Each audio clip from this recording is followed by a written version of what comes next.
नमस्कार दोस्तों, आप सभी का टेक्स्ट बुक सुपर कोचिंग पे स्वागत है। अब एग्जाम की घड़ी आ चुकी है।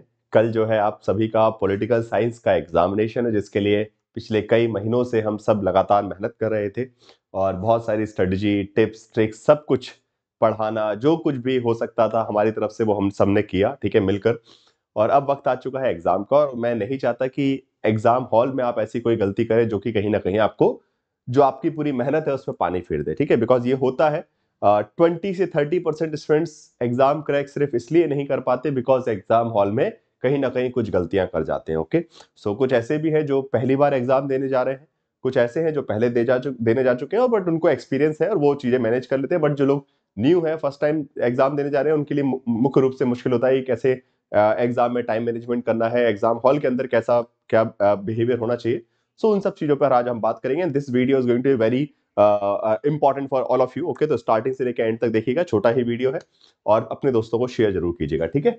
चलिए तो स्टार्ट करते हैं कि एग्जाम हॉल में क्या स्ट्रेटजी होगी आपकी, because there can be different kind of situation in the examination hall. Okay, कि कभी कभी हो सकता है कि आपने एग्जाम शुरू ही किया, शुरू के कुछ क्वेश्चन देख के ही आपकी हालत टाइट हो गई और घबराहट शुरू हो जाती है। Okay, that can also possible कि एक डिमोटिवेट, मतलब इसलिए कहीं ना कहीं एक डिप्रेसिंग मोड पे आप चले जाए, 3-4 स्टार्टिंग क्वेश्चन ही टफ एकदम से आपको लग जाए, तो बहुत सारी सिचुएशंस आएंगी वहां पे और इन सबको आपको हैंडल करते हुए चलना है। और इन सब पे थोड़ा सा आज हम बात करेंगे, कुछ इंपॉर्टेंट रूल्स जो कि आपको एग्जाम में एक सेफ स्कोर, एक स्टेबल स्कोर, एक कॉम्पिटेटिव स्कोर एंश्योर करने में हेल्प कर सकते हैं, उस पर हम बात करने वाले हैं, ठीक है। तो सबसे पहले तो आप सभी लोगों से एक रिक्वेस्ट है कि इस वीडियो को बेसिकली इस टेक्स्ट बुक सुपर कोचिंग के यूट्यूब चैनल को सब्सक्राइब जरूर कर लीजिए, इस चैनल को जरूर सब्सक्राइब कर लीजिए। ओके, साथ साथ टेलीग्राम ग्रुप को ज्वाइन कर लीजिए, बिकॉज यहाँ पे ही आपकी क्लासेस की अपडेट्स, इन्फॉर्मेशन वगैरह सब कुछ चीजें टेलीग्राम ग्रुप पे आती हैं, तो प्लीज इस पे भी जुड़ जाइएगा। स्कैनिंग का भी ऑप्शन दिया गया। ओके, अच्छा, एक इंपॉर्टेंट बात, बिकॉज कल एग्जामिनेशन है, सो एग्जाम हॉल में क्या स्ट्रेटेजी होगी उस पर हम बात करेंगे। बट उससे पहले सबसे इंपॉर्टेंट ये चीज है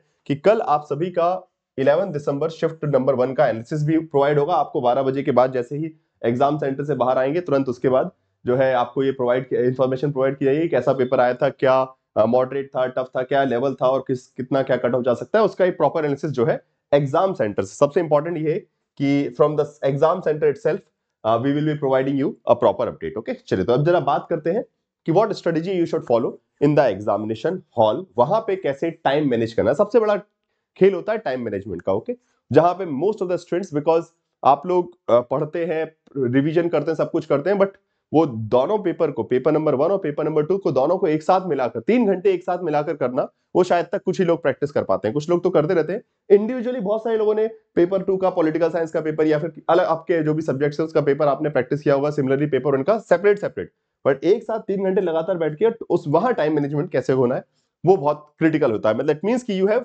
total 150 minutes, okay sorry 180 minutes, 3 घंटे है, 180 मिनट होते हैं और 150 क्वेश्चन है। ओके, अब इसको डिवाइड कैसे करना है इस पे हम थोड़ा सा बात करेंगे। सबसे पहला तो यहाँ पे 5 रूल्स भी हैं जो पहले भी मैं आपको बता चुका हूं, इस पे भी हम थोड़ा सा पॉइंट करेंगे।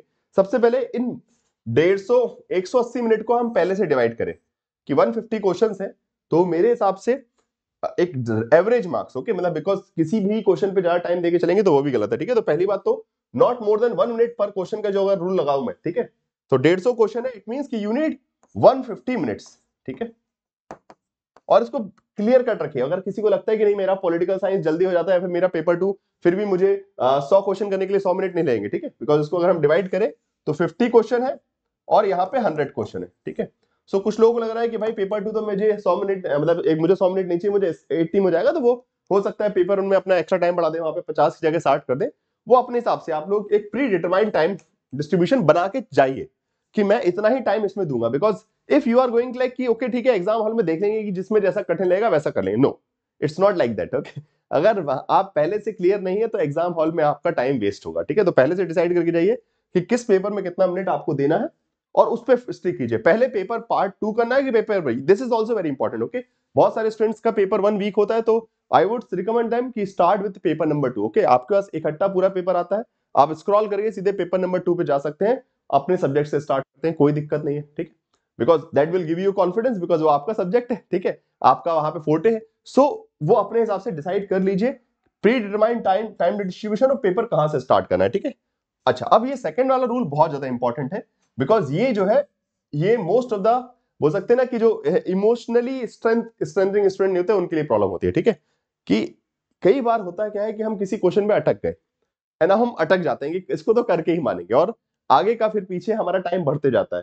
सो प्लीज टाइम लगा कर ये ध्यान रखिए कि 1 मिनट जहां हो उसके बाद बोले कि ठीक है कोई बात नहीं, just mark that question for the review. Because अगर आपने उसको लंबा खींचा कि ठीक है मैं ट्राई करता हूं और उसमें हो सकता है वो बने ना बने, ठीक है मान लीजिए बन भी जाए, बट आगे कुछ आखिरी में, जब आखिरी में आपके पास टाइम बचेगा ना, उसमें कहीं ना कहीं आपके पास टाइम नहीं बचेगा कि जहां पे आप रिव्यू कर सके, और जो क्वेश्चन कुछ और कर सकते थे वो वाला पार्ट छूट गया आपका। कई बार होता है कि 10 क्वेश्चन आंसर कर ही नहीं पाए, उसमें तुक्का लगा के आ गए, बिकॉज आखिरी में पढ़ने का टाइम ही नहीं था, 2 मिनट थे, 10 क्वेश्चन बचे थे, क्या किया जल्दी तुक्का लगा दिया। जबकि अगर वो 10 क्वेश्चन आपने पढ़ लिए होते, 10 मिनट दे दिए होते वहां पे, तो हो सकता था कि वो 10 में से कम 8 क्वेश्चन आपके सही हो जाते, बिकॉज वो आसान थे आखिरी के। बट तो ये चीज थोड़ा ध्यान रखना है। तो 1 मिनट रूल स्टार्टिंग से रखिए, कुछ भी हो जाए, ठीक है, एक से ज्यादा नहीं, एक से कम में हो गया तो बहुत अच्छी बात है, वो एक्स्ट्रा टाइम है आपके दूसरे क्वेश्चन के लिए, बट उससे ज्यादा टाइम किसी क्वेश्चन में नहीं देना है। सो 150 मिनट्स, ओके। अब नाउ, अब बाकी के 30 मिनट्स का क्या करना है वो हम जरा देख लेते हैं, ठीक है। सो जितने भी क्वेश्चन आपको लग रहे हैं कि कुछ प्रॉब्लमेटिक है, उसको टिक करते जाइए for the review, okay fine. जो भी आपको डाउटफुल लगे उनको रिव्यू के लिए पहली रीडिंग में, मतलब फर्स्ट रीडिंग आपकी, फर्स्ट रीडिंग FR 150 मिनट में कंप्लीट हो जानी चाहिए। कुछ लोगों की उससे पहले भी हो जाती है, कोई दिक्कत नहीं है, अच्छी बात है। सो आखिरी के जो 30 मिनट बचेंगे उसको अच्छे से रिव्यू कीजिए, आराम से बैठ के जो जो डाउटफुल क्वेश्चन लग रहे हैं रिव्यू करके फिर उसको टिक मार कीजिए, एंड देन सेव करके submit. This is also biggest mistake, बहुत सारे स्टूडेंट्स टिक कर देते हैं फिर सेव करके सबमिट नहीं किया, तो वो भी दिक्कत कर देगा, फिर बाद में आके परेशान कि सर हमने वो टिक तो कर दिया था बट वो सेव करके सबमिट नहीं किया था, तो वहां पे सिर पकड़ के बैठे रहोगे कि सारी मेहनत खराब हो जाएगी।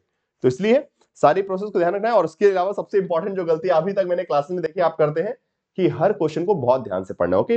रीडिंग इज वेरी इंपॉर्टेंट की for ensuring that you get success in the examination, okay. आपकी पढ़ाई पढ़ने का तरीका सही नहीं है उस क्वेश्चन को, तो फिर गलती हो जाएगी। तो नॉट इनकरेक्ट जो भी वर्ड लिखे उसको ध्यान से पढ़ के क्वेश्चन को ऊपर से नीचे नीचे तक पूरा पढ़िए। ये नहीं कि ऊपर वाली चाइल्ड लाइन देखी अच्छा अच्छा लगा ठीक है क्लिक कर दिया, ये देखा ही नहीं कि नीचे नॉट लिखा था, आपको लगा करेक्ट होगा आपने टिक कर दिया, और लो आपका आता हुआ क्वेश्चन करा, मतलब आपने खुद अपने पैर पे कुल्हाड़ी मार ली। तो ये वाला काम एग्जाम हॉल में नहीं, बहुत सिंसियर, यहां वहां के डिस्टर्बेंस से बिल्कुल बच के रहना है एग्जाम हॉल में, ओके। साइड में क्या बात चल रही है, यहाँ क्यों इन्विजिलेटर क्या कर रहा है, कुछ मतलब नहीं। आपको दिखना चाहिए आपकी स्क्रीन, ऐसे जैसे घोड़े के सामने वो पट्टे लगा देते हैं ना, बस वैसे ही स्क्रीन के सामने मैं देख रहा हूं, मुझे अगल बगल में कौन बैठा है कौन नहीं बैठा मुझे मतलब नहीं। 3 घंटे के लिए मैं दुनिया से बाहर हूं, बस मेरा पेपर और मैं, बस खत्म काम, ठीक है। उस रिस्पॉन्सिबिलिटी याद करना है, और लास्ट 30 मिनट्स में जो भी डाउटफुल क्वेश्चन है उसको रिव्यू करना है, ठीक है। तो बस ये सब चीजें ध्यान रखिए, टाइम डिस्ट्रीब्यूशन को मेंटेन को ध्यान रखिएगा कि उससे ज्यादा कहीं भी टाइम ना दे, और बहुत शांति से जब भी एक चीज, और मैं आपको थोड़ा सा छोटा ट्रिक बताता हूँ। कई बार एग्जाम हॉल में होता है कि आपने 4-5 क्वेश्चन लगातार कर रहे हैं एंड यू फील लाइक यार ये बहुत स्ट्रगलिंग क्वेश्चन है, एकदम से टफ, बिकॉज क्वेश्चन सफल होते हैं, ठीक है।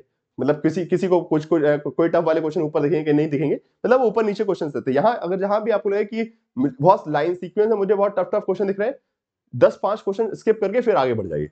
बिकॉज अगर लगातार आप टफ टफ क्वेश्चन देखते रहेंगे और आपको स्ट्रगल करें, तो वो आगे आपका जो मूड है ना वो खराब कर देंगे, और कहीं ना कहीं वो कॉन्फिडेंस लेवल आपका रुक जाएगा। बिकॉज जहां 3-4 क्वेश्चन नहीं बने तो एकदम स्ट्रेस रहता है कि अरे ये तो पेपर बहुत टफ आ गया।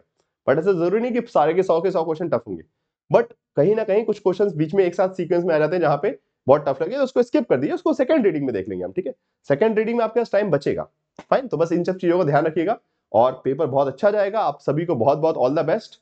प्लीज इन सब चीजों को ध्यान रखिएगा एग्जाम हॉल में, नहीं तो वही है कि फिर आप बाहर निकलेंगे और निराश होकर सर बोलते हैं कि सर टाइम मैनेज नहीं हो पाया, ये सब चीजें नहीं होनी चाहिए, ठीक है। सो आप सभी को very best of luck for the upcoming examination. जाइए, पूरी मुझे उम्मीद है आप सभी से कि आप जब एग्जाम हॉल से बाहर निकलेंगे तो खुशी से निकलेंगे कि सर हमने जो पढ़ा था वही एग्जाम में आया, और हमारा इस बार नेट JRF हो जाएगा, ठीक है। तो best of luck from my side. बाकी एग्जाम सेंटर पे मैं मिलूंगा आप लोगों को नोएडा में, नोएडा के 62 सेंटर पे, ठीक है। चलिए, thank you so much, bye bye guys, take care and once again best of luck.